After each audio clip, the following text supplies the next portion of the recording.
ngasi Jiribam praja khuyamna ngasi tawjariba total shutdown ngasi gi maru oiba pandamdi ngarangi pung taruk tagi tawjabani ngasi gi pung taruk phawba tawbani total shutdown se ngasi gi pandamdi ngarang da nahan ta thokriba koi gi borobega side ta micham kaya pharaga pubi khiba hauji phawji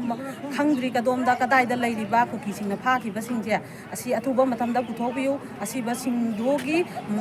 siriba asi ba singji makoi gi maral sapchana leiraba kuki singna tawriba attack mimang da pugiba mayam se asi ba sigi asigi haliba kuki singge athuba matamda puthokpiu haina khoi gi praja myam na lutra hom doina pullaga ngasi khoi gi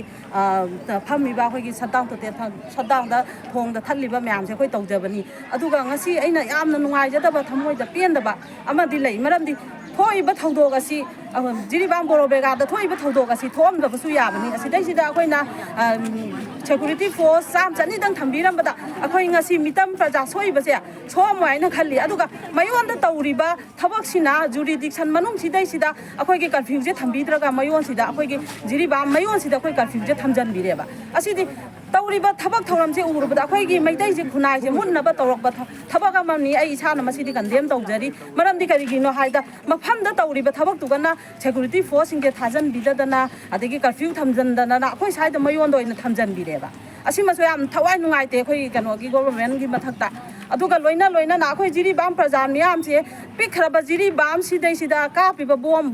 morbung da ka piban nong mada pung mari mangai manung da morbung sida bom humbu tare ka phasibu karamba mafam da ta ki geba sidi khunnama ga state manung da tawba land da tawroi da ba thabak se loi tawsalle ba sidai sida india saga gi khut yawe ha ba se hainingai masida yamna haiman ba thok loi na igi wakhanda yam dai hujing asigi hujing matung ta ba khoina total shutdown tawri ba se matung ta ba da asi bagi mi singje puthok birau hingna puthok birau aduga mi singje puthok pa ngamoi haiba taraga di government akhoi gi praja bukan ba ngamoi haiba taraga di akhoi micham praja na akhoi ngakjarage akhoi iramdam de ngakjarage akhoi da khulai sinabiro simadi pamjare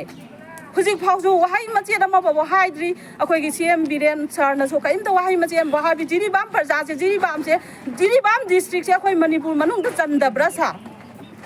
se akhoi thamoi yam nungai te pungning cham nungsiba miyang angang duna mama duna angang du kolaga yenga mami to nungai tana khallaga adugi wakhanda na khoi da phawri bdo na mi pen na yengo cm sa na mi pen na yengo Jiribam baza khoi yam nungai te we are really very sad in your inaction and ignorance to one Jiribam people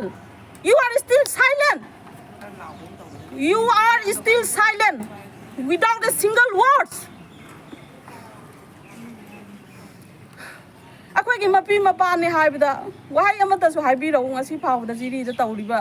thoiba myam morbung da thoiba si na ba thoiba mayam thoiba myam je wahai amatang su haibirau sa ngasi akhoi na Jiribam mu inthoga thambai mong da akhoi ju pungning se am nungsire